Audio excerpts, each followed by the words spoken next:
Everyone, it's Kyle Daniels with Erickson Beach Real Estate coming back to you with a Monday Minute from Monday, June 25th, 2018. The first half of the year is almost over as we get ready to start the second half as of July 1st.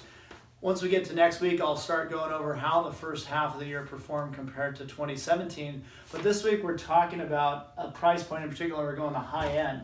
That's $6.5 million and above. I know a lot of you watching, you're out there shopping in that, right? Right. There's not a whole lot of people buying over that. In fact, in the South Bay, that price point's about 6.8 all the way up to $40 million.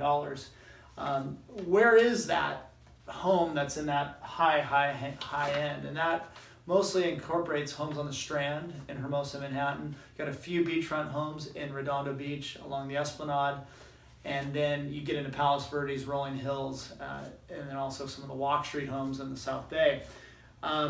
But it's interesting because when you talk about the Strand in particular, there have been no sales in 2018.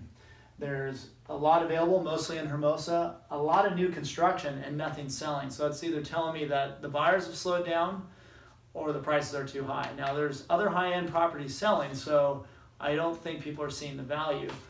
In contrast, what is selling is stuff in the Manhattan Beach Hill section, some of the larger homes on larger lots, as well as the walk streets in Manhattan Beach.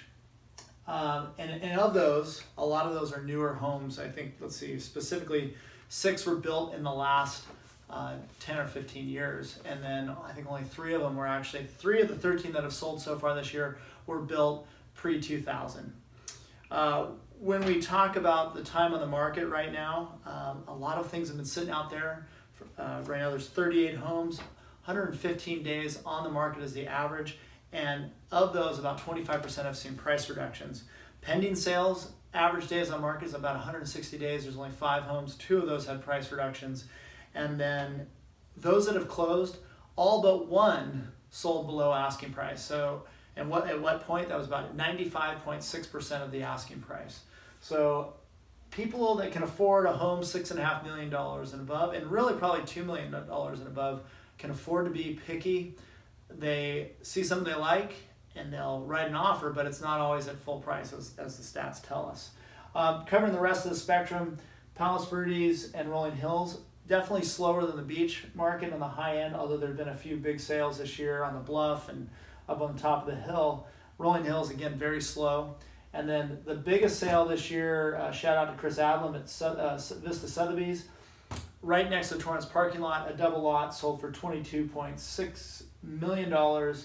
Apparently the buyer came through, spent about 45 minutes looking, liked it, and bought the place as a little weekend home. So nice if you can do it. But that's our high water mark for this year, $22.6 million down in Hollywood Riviera. So those of you that are looking at the high end and you want to talk about it more, well, let's sit down and chat.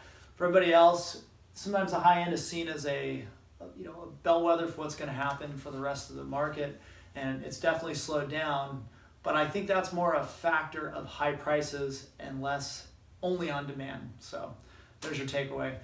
Thanks for following along. I'd love to hear any feedback. This is a longer form today, playing around with the new Instagram stories and Instagram IGTV, if you guys saw that come out, or if you're watching this on YouTube, let me know. I'd love to get the feedback. Have a great week, and as always, reach out if you have any questions.